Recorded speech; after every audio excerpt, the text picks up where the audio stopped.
All right, so Yeah. why don't we hop into a little discussion about AC Milan, who we've both got in at number three. And I don't know, I'm really excited about this team. I think we've got to start in one place and one place only, and that is 39-year-old Zlatan Ibrahimovic leading the line for the Serie A leading AC Milan, and the guy just won't slow down. Yeah, it's crazy. Like he went to the MLS to LA Galaxy. Maybe even he was presuming that that was going to be the way that his career was going to wind down. No respect to the MLS. Obviously, we've got an American in the chat right now.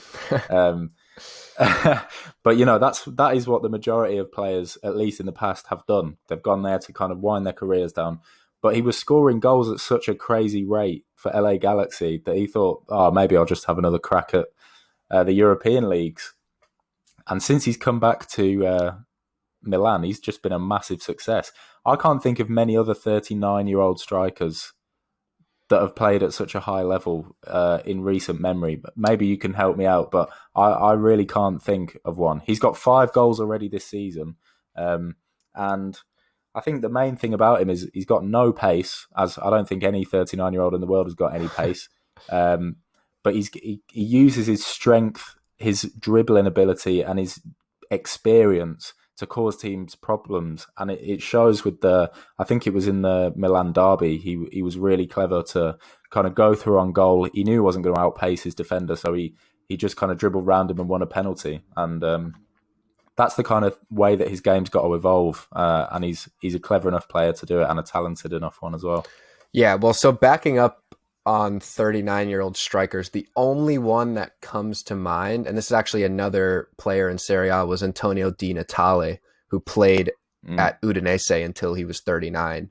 I don't know how many goals he scored in the last season when he was 39, but I mean he scored 191 for them in about 12 years there, and he didn't retire until Yeah, he was 39. So maybe it's something about Serie A. yes. You can play a bit No, longer. I don't know. I'm telling you. Yeah, Totti played until he was about 40 as well.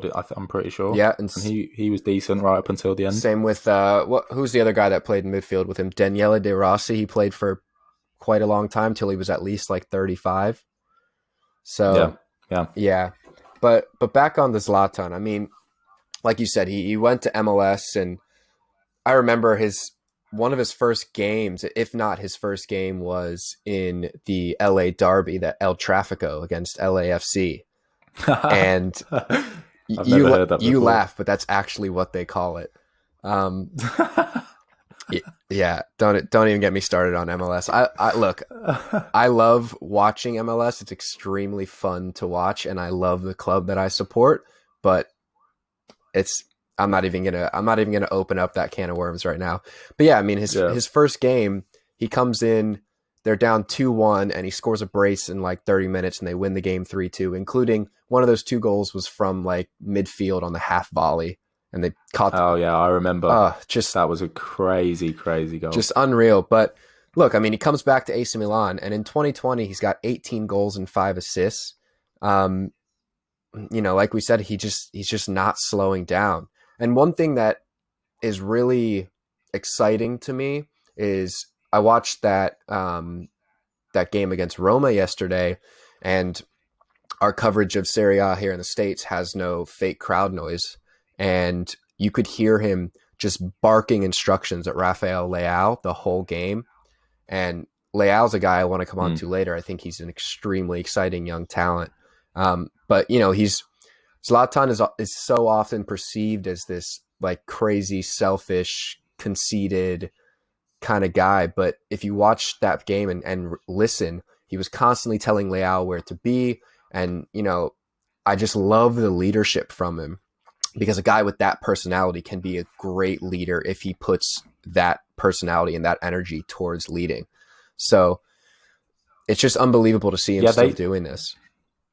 yeah they need a leader as well. Looking at their 11, it's a fairly young side, or it's not a side that's got a lot of experience at the top of the game anyway. Not these lot haven't been appearing in Champions League finals. There's good players, the likes of Chalanoglu, Frank Kessié, Theo Hernandez. Donnarumma, all these lot have got a lot of admirers around Europe as extremely talented players, but none of them, because they've spent their years with AC Milan, who've underperformed because they've been going through kind of a difficult transition period. None of these guys have actually played um, at a really top level, as in towards the top of Serie A or deep runs in Europe, that kind of thing. Zlatan is the main guy who's done that, and he is kind of a genius move to bring him back in. He's the one that can pull that group through to those kind of heights, I think. Yeah, absolutely. And one more just crazy stat on Zlatan. In every Serie A not performance, in every Serie A appearance this season, he's got a brace. So every time the guy takes the field in the league, he scores 2 goals, which is just unbelievable. What? It's not like the guy is just coming in and scoring in garbage time. Like the guy is playing full games and leading everything. So but yeah, Yeah, moving on crazy. from Zlatan, if you look at the rest of this team, like you said, there is a lot of good players there, and there is actually a bit of depth, especially in attack. You've got the likes of Samu Castillejo, Rafael Leao, Çalhanoğlu, Ante Rebic competing for that left wing spot with Yeah, Rafael Leao. So it's not like we're necessarily looking at Zlatan going down or his legs giving out, whatever, and everything just capitulates. I think this team has enough to take a couple of blows and still be up competing. I think yeah, the one spot where it would be a weakness is in goal, and we saw that at the weekend or last night where Donnarumma was out because he tested positive for COVID, and his replacement had a right, bit of a rough game, and that first Roma goal was definitely a howler on his part. So, but the depth is there. right. Yeah, yeah. No, the depth is definitely there. Like you said, Rebic. Um, I remember him from the World Cup. I think the 2018 World Cup, and he was really impressive. Kind of a menace to deal with. I think he likes playing off the wing, but I know he can play up front as well. And I think he scored a fair few goals last season for Milan, if I'm right.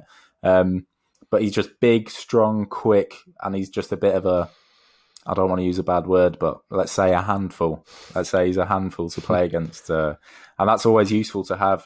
If you come up against a team that you think these lot could use a bit of roughing up at the back, throw Rebic on. He's going to do a job for you. And also another option in attack on the wings, anyway, is Brahim Diaz, who me and Adam know moderately well. He played a few games for us for Man City. And to be fair, I've got to say, I was actually a fan of him. I thought he had a lot of ability when I saw him play. I was a little bit annoyed that we'd sold him to Real. But having said that, he's getting older. His career at Real never took off, so they've sent him on loan to Milan. But he's bagged a couple of goals already, and he's obviously a lot closer to the first team than he was at City or Real. So it'll be interesting to see what he does. But I don't know. What do you remember of him when he was at City? Yeah, I mean, like any youth product at City, it's tough for people to really break into the team. But no, he's really really good on the ball. He's really quick, and the way he can shift the ball around is really fun to watch. And I watched a couple of Milan's friendlies actually this summer, or I guess summer, fall, whatever, um, to see him play, and he looked really really good. And what is he, 21 now, I think? So Yeah, he's something like that. he's coming into his own, and I think in the next couple of years he'll really break into the team and be a real breakout star. And if you look at the other young talent around him there's a lot to be excited about in the future for Milan fans. You look at this Belgian Salamakers, I think is how you pronounce it. I don't even. Sounds about right. Yes, Yeah, this guy that came out of nowhere, and now he's kind of a shoe in for every starting 11. So playing out on the right, and he's beating out the likes of Castillejo to get into that spot. So yeah, I mean, Diaz, Castillejo, all these guys it's a great rotation to have in there. And like you were saying with Rebic, everybody kind of brings something a little bit different. It's not just like for like swaps when one's playing over the other. So how are you feeling about them being able to mount a title push? Is this sustainable, this start to the season, or is it just red hot Zlatan, or what are you thinking? it's hard to say because Serie A is actually really competitive all of a sudden. After years of it just being Juve miles ahead at the top, all of a sudden you've got a few really good teams. Obviously, Atalanta started the season really well, and I wouldn't write them off just yet. It'll be hard for them to mount a title charge, Atalanta, but I wouldn't write them off. Um, Lazio are a good side. We saw them beat Dortmund in the Champions League. Napoli are a great side in great form. Juve are Juve. We all know about them. So even the prospects are Milan could have a great season and still finish in fifth or sixth, and that's just harsh. That's just the way that Serie A is going. But that's good for the league. It's kind of the way the Premier League is. You got it's almost like a big six, and that's something the Serie A has not had in the last few years. So it's going to be a dogged fight. Milan amongst those really good teams, they're going to have to earn it if they're going to finish third, second, first up there. They're really going to have to earn it, and I wouldn't back them to finish first or second. Personally, I wouldn't back them, but you never know. You never know. Like we said, they're a team that's growing into themselves. The manager Pioli, yeah, Stefano Pioli, he's growing into the role. He's fairly new to it, and he's been given a 2-year contract extension, so he's going to have the chance to kind of make his mark on the team on a permanent basis. So who knows, really? Who knows? What do you think on that? Well, I think the biggest thing, I completely agree. It's the league is far more competitive than it has been in years past. But the biggest thing is that there's nobody that's really standing out from the rest. Juve have dropped points again at the weekend, a game that they should have won at home to Verona. And like you said, there's a lot of tough teams. Inter Milan, when they catch form, they're a really tough team to beat. Lazio, Napoli could be a team that's up there vying for second, third, maybe even first. So I think a big positive for them is that there's nobody that's just miles ahead of the rest. And so you're going to have a lot of teams that can drop a few games and not really fall too far behind, because nobody is going to be mounting 10, 11, 12 game winning streaks, it's looking like. So I think in that sense, that's a positive. But like you said, this team definitely isn't the complete package yet. They're still kind of finding themselves and finding out what this team is really all about. But I'm excited to see where they go from here. And it should be. I think top four is probably the ultimate goal, and anything from there is a bonus.